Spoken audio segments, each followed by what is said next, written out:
अस्सलामु अलैकुम वरहमतुल्लाहि वबरकातुहू।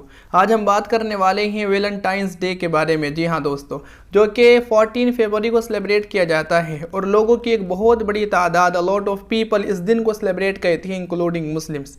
तो आज हम जाएंगे इस दिन की हिस्ट्री के अंदर कि इस दिन ऐसा क्या हुआ कि ये दिन इतना ज़्यादा स्पेशल बन चुका है कि लोगों की एक बहुत बड़ी तादाद इस दिन को सेलिब्रेट करती है, और हमारा जो मजहब है, मजहब इस्लाम, इस दिन के बारे में क्या कहता है। तो आइए स्टार्ट करते हैं। 3rd सेंचुरी, आज से 1700 साल पहले, जब रोम के अंदर रोमन एम्पायर थी और उस वक्त जो वहाँ का बादशाह था उसका नाम था क्लॉडियस द सेकंड।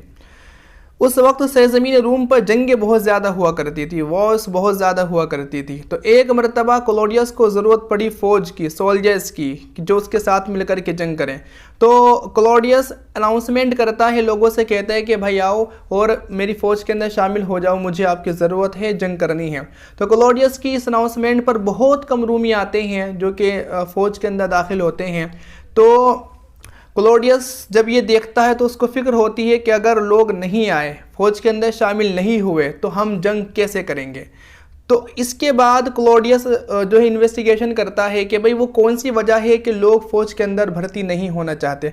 तो इन्वेस्टिगेशन के बाद पता चलता है कि लोगों की शादियां हो चुकी हैं और लोग अपने बीवी बच्चों को छोड़ करके कहीं दूर जंग के लिए नहीं जाना चाहते।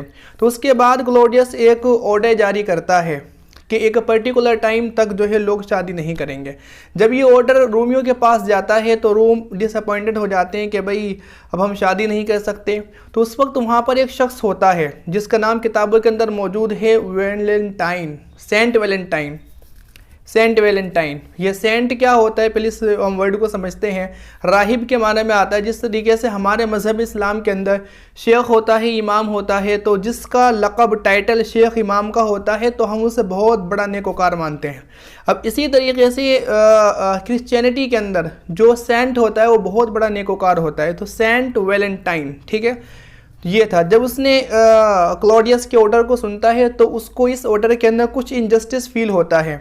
अब वो क्या करता है कि इस ऑर्डर को रिजेक्ट करता है, इसकी मुखालफत करता है, बादशाह की मुखालफत करता है और छुप छुपा करके लोगों की शादियां करवाना स्टार्ट कर देता है। बाज़ आर्टिकल्स के अंदर मौजूद है खुद भी शादी कर लेता है। इसके बाद जब क्लॉडियस को इस बात का पता चलता है तो और वो सेंट वैलेंटाइन को बुलाता है और उसे गुस्सा आता है, उसको फांसी पर चढ़ा देता है। और जिस तारीख़ में, जिस दिन सेंट वैलेंटाइन को फांसी दी गई, वो दिन था 14 फरवरी का दिन। और ये जो इंसिडेंट है ये 270 ईस्वी के दरमियान का है। इसी दरमियान एक और इंसिडेंट होता है जो कि बहुत ही ज़्यादा कॉमेडियन है। वो इंसिडेंट ये था कि जब वैलेंटाइन जेल के अंदर था तो बादशाह की बेटी वैलेंटाइन से मिलने आया करती थी, जो कि ब्लाइंड थी, अंधी थी, ठीक है। और वो रोज़ाना वैलेंटाइन के लिए गुलाब लाया करती थी और वैलेंटाइन उसको लेटर्स लिखा करता था। तो एक दिन क्या हुआ कि वैलेंटाइन चूँकि सेंट था, बहुत बड़ा अल्लाह वाला था, according to so called Christian scholars, Allah वाला था, तो वो उस बादशाह की बेटी की आंखों पर हाथ फेरता है, उसकी जो रोशनी है वापस आ जाती है। तो बहुत ही ज़्यादा अजीब सा ये इंसिडेंट है जो कि आउट ऑफ माइंड है। ऐसे कैसे हो सकता है भाई, ठीक है। चलिए इसको हम कट कहते हैं। उसके बाद रोम के अंदर रोमन एम्पायर ख़त्म हो जाती है और वहाँ पर फिर बिजेंटाइन एम्पायर आती है। सारे लोग क्रिश्चियनिटी को एक्सेप्ट कर लेते हैं, ईसाइयत को कबूल कर लेते हैं।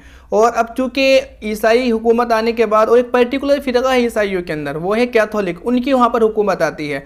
अब चूँकि वैलेंटाइन था वो भी एक ईसाई था।